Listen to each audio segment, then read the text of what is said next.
Formal nang nilagdaan ng Japanese Chamber of Commerce and Industry of the Philippines Incorporated o JCCIPI at Anti-Red Tape Authority o ARTA nitong Miyerkules ang Memorandum of Understanding upang palakasin ang reforma sa regulasyon, pagpapabuti ng paghahatid ng serbisyo ng gobyerno at pagsulong ng business-friendly environment para sa mga negosyo sa bansa.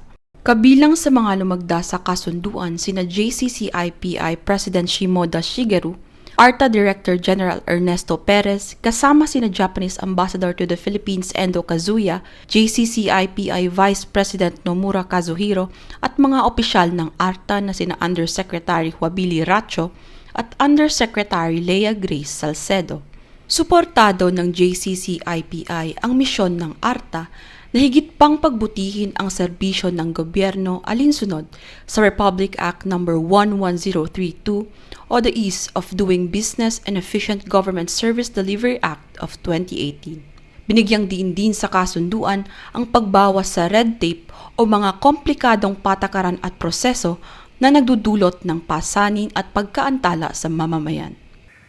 This partnership reflects our shared commitment to fostering a more efficient, transparent, and business-friendly environment in the Philippines. The Japanese business community has long regarded the Philippines as a valued investment destination, and we believe that reducing unnecessary administrative burdens and improving the ease of doing business are essential to attracting bigger investments, creating more jobs, and promoting sustainable economic growth. Through this MOU, JCCIPI is honored to support ARTA's mission by serving as an ARTA champion in raising awareness among our members, providing feedback on regulatory concerns, and helping identify opportunities to further improve government services. We view this collaboration as the beginning of a stronger partnership between the public and private sectors. By working together, we can build an environment that is more responsive and more competitive, benefiting not only Japanese companies but the entire Philippine business community. Sa pamamagitan ng nilagdaang kasunduan, inaasahang mas mapapadali ang pagnenegosyo sa bansa na maghihikayat ng mas malaking pamumuhunan, lilikha ng mas maraming trabaho at oportunidad at pagsulong ng mas matibay na economic partnership sa Pilipinas at Japan. Our collaboration between the Philippines and Japan extends beyond trade and investment. Our relationship is anchored more on mutual friendship, mutual trust, and shared aspiration for prosperity. Today's event marks another milestone in our partnership.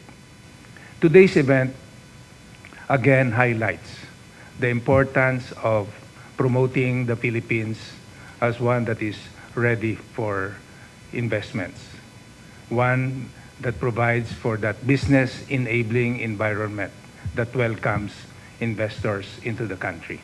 It is a pleasure and honor to join you today as a witness to the signing of this Memorandum of Understanding between ARTA and JCCIPI. Let me now extend my sincere congratulations to both organizations on this important milestone. This partnership reflects a shared commitment to advancing good governance, improving the ease of doing business, and fostering a more competitive and investment-friendly environment in the Philippines.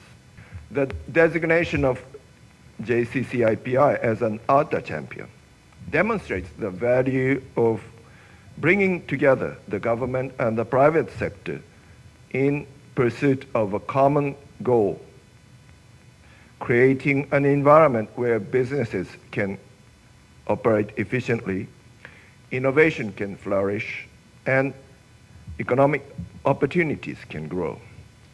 ARTA plays a critical role in promoting efficient government service delivery and reducing unnecessary regulatory burdens in the Philippines.